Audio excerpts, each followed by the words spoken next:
A library defender means that you defend knowledge, truth, and people.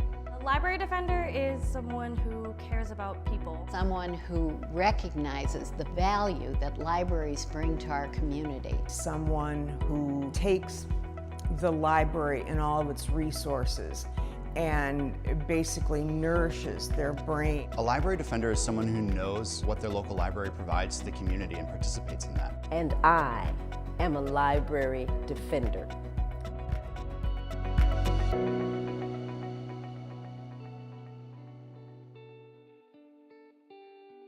I always think that the library is the most democratic institution we have in this community. It's a place where everyone is welcome. There are no barriers in terms of cost. Everybody's treated equally. Everybody's treated equally. There's limitless opportunities. It's an amazing resource for everyone in the city and in the county. I agree with that point. I think this is the most democratic place in the world, just the library, because when I did my internship here, I saw so many different kinds of people. I mean, people that are experiencing homelessness, people of color, people of different ethnic and religious backgrounds. And you're right, it's very equal here. People want to come here because they want to improve themselves, you know, as good citizens. I think it's also a place where everyone feels safe and part of a community. I feel like the library is a community within itself.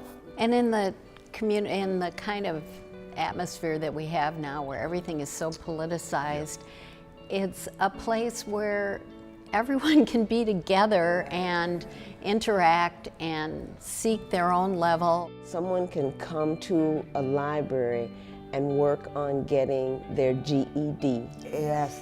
And someone can come to the library and work on getting their PhD. And you would need the resources here for a PhD level, right? The quality of resources they have matters. Just what you were saying about democracy, I think, is so interesting. And education protects democracy, right? Democracy is a citizenry of people who have to have access to information for self-betterment. After someone gets out of the school that we require, society requires for people to attend, what are other avenues of self-betterment? Not everybody can pursue a PhD, but every citizen needs to continue to educate themselves, and that's what the library has access to, and I think that's such an important thing, that we continue to protect that. And having those PhD level resources and materials for everybody to access, not just if you're getting your PhD or your master's or whatever you're doing, is so incredible, because typically, I mean, if you think about even like academic libraries, like I would have to have a password to be able to access that, right?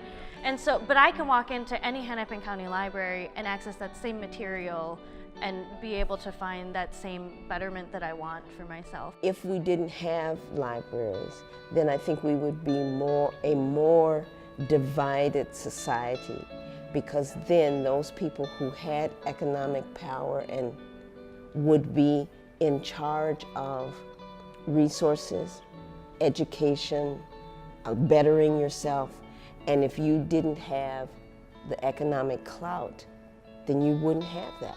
Ideas protect societies. Ideas protect culture. If a library burns down that's holding ancient ideas, culture dies with that, like if those ideas aren't protected. So libraries represent our obligation to not just ourselves and the people around us, but to the future that comes after us, to the people that are coming in hundreds and hundreds of years from now. The ideas of America are held in these spaces, and if we don't protect those things, then that can be lost.